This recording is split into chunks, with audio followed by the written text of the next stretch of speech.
Does your loved one or your client have a belief that you know is untrue, but to them seems to be unshakable, and you have no clue what to do to calm them or make them be less upset? If that sounds familiar to you, then this video is absolutely for you. Because in this video, we are going to be talking about 3 activities that will help you deal with the 3 most common delusions that I've seen in my time working in a geropsychiatric hospital where delusions are very common. And that way you can have more peace and more calm in your home or workplace. So if you use any of these tips and you get a win, share it in the comments below. Let us know.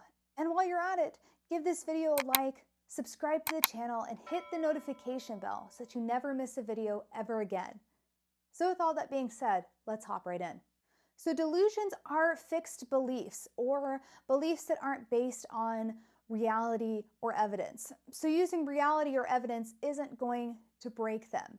They exist because of the dementia, because of confusion, and them simply just trying to make sense of what they possibly can at this point in time. So I'm going to share with you a few examples of delusions that I've seen the most often. And the most common delusions are someone is stealing from them, someone is watching them or spying on them, or their spouse is having an affair. So our first example is based off of stealing. Mom is convinced that a nurse is stealing from her at the nursing home. What do? First, you want to get the details from her and get a full picture of what her belief is.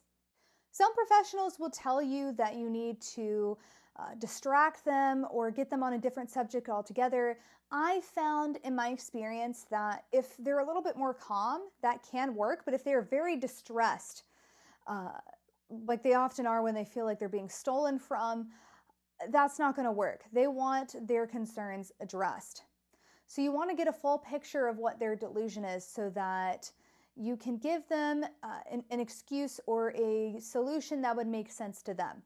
Once you've got a full picture of what your belief is, you can build an activity or know better how to bridge your interaction to a different one.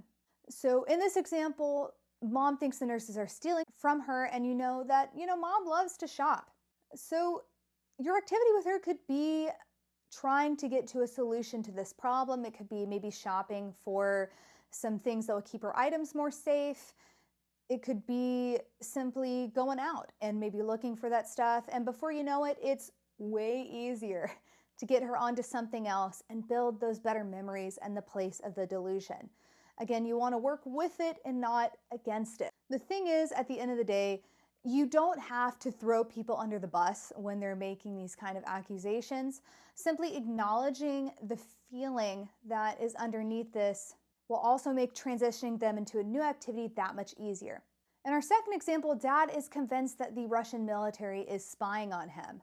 Now, you know about his background, that he used to be in the military during the Cold War, so the US against the Soviet was a very big thing. What you can do is maybe ask him a few more questions about the delusion and slowly transition it to maybe some military solutions, which transitions into general military stories. And before you know it, you're looking at a photo album of maybe some of his war buddies and even some family members. So at the end of all of this, your activity with them is simply looking at some family photos and reminiscing with him. And like the previous one, we don't necessarily have to agree with the delusion, but we can acknowledge the feelings behind it. Like, Dad, that must be the worst to feel on edge about feeling like someone's watching you. Those are all very validating comments that don't veer him off reality that far. And the last one is when Dad is telling you that he is sure that mom is cheating on him. Now, this one can definitely be very difficult, but I found, especially with this one, they get very worked up. So I find just listening and letting them vent until you see their facial expression relax and their body relax. And say, you know what? Let's get our mind off of mom. Let's talk about literally anything else. Or I could use your help with something else. Let's get our mind off mom. That way you get them to transition to something a little bit more family friendly and isn't having him be stuck on this. So there you have it, all about hallucinations and some examples of some of the most common ones and how to respond. Really, the moral of the story is you don't want to fight against the delusion or tell them it's not true.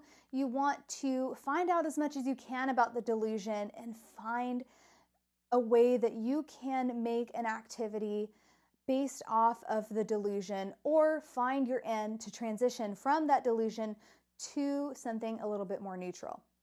So again, if you found this helpful, please tell us in the comments below.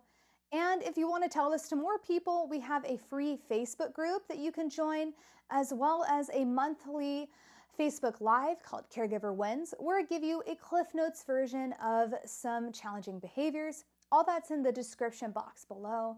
And again, thank you so much for watching, and I will see you in the next one.